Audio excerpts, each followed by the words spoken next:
In a week that has been filled with shattered tables across social media and tea that has been spilled cross-continentally, hey, my name is Biodu, bringing you some sanity, well, for the most part, on today's episode of Accelerate News. Now, it's November and just 1 month left as we approach the end of yet another work week. I'm bringing you the latest in sports, film, music, and every other awesome thing that I left out.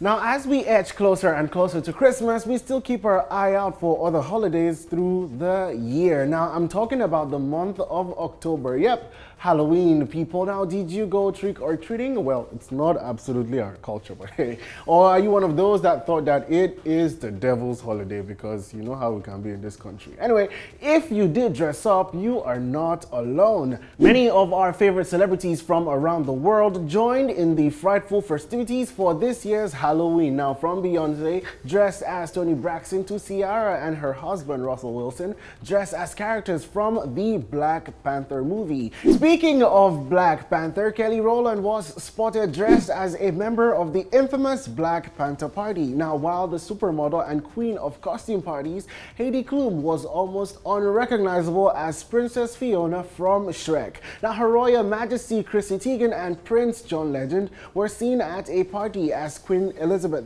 II and Prince Philip, while the Kardashian-Jenner clan decided to be, well, a little bit more loose with their choice of outfit. They went as Victoria's Secret models, and I mean, I ain't complaining. But sadly, not everyone got it right, as a Caucasian American nurse has been fired for posting photos of herself and her husband dressed as Queen Bee and Jay-Z on social media. Now, I'm sure you're asking, what now? Someone getting fired because they dressed up as Beyonce? Well, here's what she looked like. Now, seeing that, well, no questions asked. Moving on swiftly.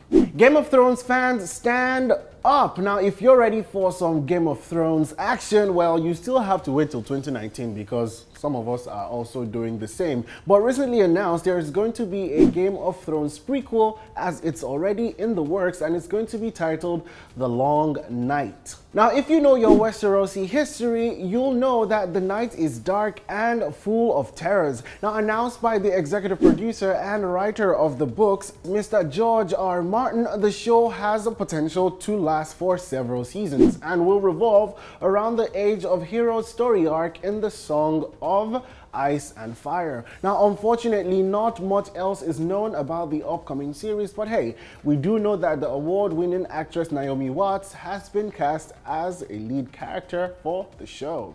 And now to some African movie news. This year's edition of the Africa International Film Festival is fast approaching. Now, it's set to take place from the 11th till the 18th of November, and it will be celebrating the iconic culture and heritage of African cinema. I can't wait to go and watch some good movies. I mean, rom-com every day? You people should actually be tired by now. Thanks to the likes of Kemi Adetiba for switching it up. And hey, of course, you know Accelerate will be making an appearance. Remember a little thing called the Accelerate Filmmaker Project? Yep, all the short films that were filmed for 2018 will be premiering at this year's AFRIFF. That's it for today's episode of Accelerate News. Now, the question remains, what did you guys think? Feel free to drop a like or a comment in the comment section of our post below, and we'll see you guys next time. Until Monday, my name is Biodun. Stay awesome, everybody.